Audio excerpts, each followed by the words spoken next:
Technical Universities Teachers Association of Ghana, TUTAG, has threatened legal action against the National Council for Tertiary Education over an audit report which suggests that most of its members have been teaching without proper qualifications. Now, according to TUTAG, the report is erroneous and seeks to damage the image of teachers in technical universities across the country. Nia Mama of the City Newsroom has more. The staff audit conducted by the National Council for Tertiary Education, NCTE, became necessary after the Technical University Teachers Association of Ghana, TUTAG, embarked on a nationwide strike in 2018 to demand, among other things, a migration of its members onto the single-spine salary structure. By the end of the audit in December last year, it emerged that some of them secured their doctorate degrees from unrecognized institutions. This, according to the NCTE, is unacceptable. Following the release of the audit report, TUTAG insists the audit was faulty, saying that its members are fully qualified lecturers. When we were requesting for migration onto the public university salary structure, they also stood there at the NCTE, came out with the criteria of liberal university salary structure, and then sent a professor of chemistry who has no background of audit to come and do staff audit. I believe TUTAG is of the view that if you want to do audit, the Ghana Audit Service is there. If you think you won't use them, there are other qualified auditing institutions that can be used. And there is other private audit institutions or firms that can do the job. Above all, because it's state institution, Ghana Audit Service is within its remit to do this. They didn't do that.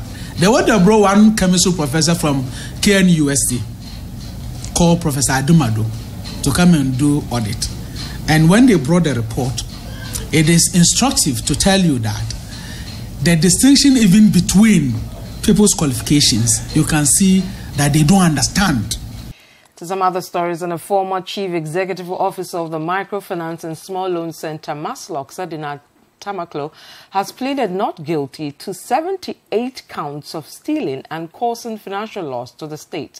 Sedina Tamaklo and Daniel Axim, a former operations director at MASLOC, made their first appearance at the High Court in Accra today.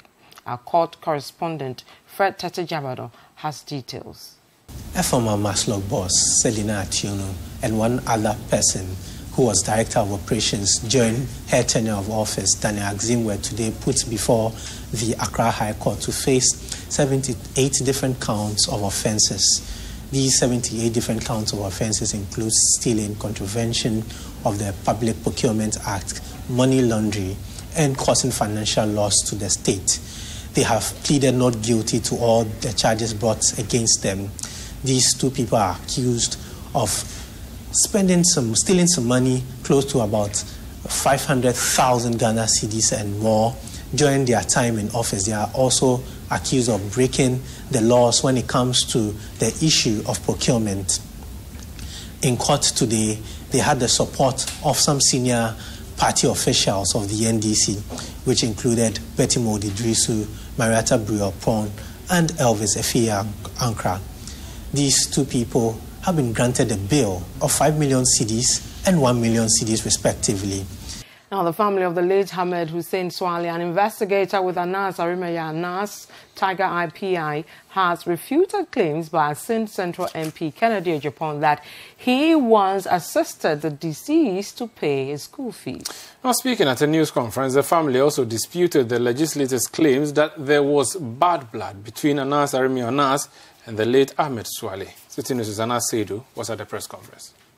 Not an elder person like President Kufuor. You insult President Kufuor and the elders from Kennedy Agyapong, no elders from his house. It was an atmosphere of grief and anger at the family house of slain investigator with Saga IPI Ahmed Suale as the family addressed the media earlier today regarding some comments made by Asin Central MP Kennedy Agyapong. Uncle of the deceased, Mustafa Idrisu, clarified some of these allegations, including Honorable Agyapong's claim that he paid Ahmed's school fees. Ahmed reported bad blood with his partner, Anas Arimaya Anas, among others. The MP for Asin Central publicly claimed that he assisted with the payment of the school fees of our son in the year 2012.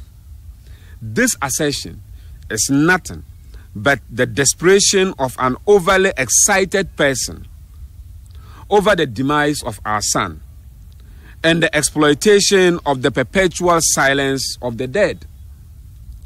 Suale is one of the many graduates of the family, and all his siblings are sponsored from within the family resources.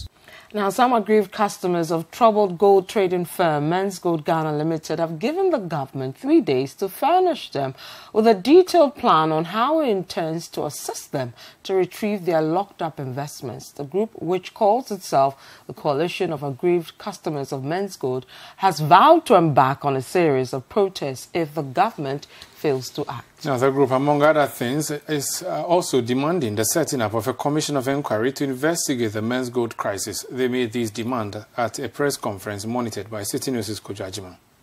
Nane, Yabu Kotoje. Nane, Yabu Kotoje. Nana do da kwa kufuadu. Oma, elsufreo. Yatu abama. Woka se yansa wohwe. Nana yasa wohwe. Ade na wo yamaye. Enipa yare o. Nana tomba yare to penesa. Nana wo me wuti o penesa. Nana o me jesu kunti o penesa. Nana ya waresiam ewo gidie mu se. Wo be yamaye. Na o ma yene mu nwase. Ye gidie de ma wo. Nana ye de ase ware se. Wo ma bobo. No. It was all drama at the press conference. Apart from the plea, they are making other demands. Over 10 of our members have been counted dead, while so many are contemplating suicide due to the loss of their entire life savings, especially the single-parent mothers and the many retired senior officers among us. In view of the crisis our members are going through with their families and distant relations, we demand that the President establish a commission of inquiry in accordance with Article 278, Clause 1 of the 1992 Constitution. We coalition members expect the commission of inquiry to demand from Menzgold the overall database of its legitimate customers in all the various branches. This, we believe, will provide the government with the actual total investment lockup with Menzgold.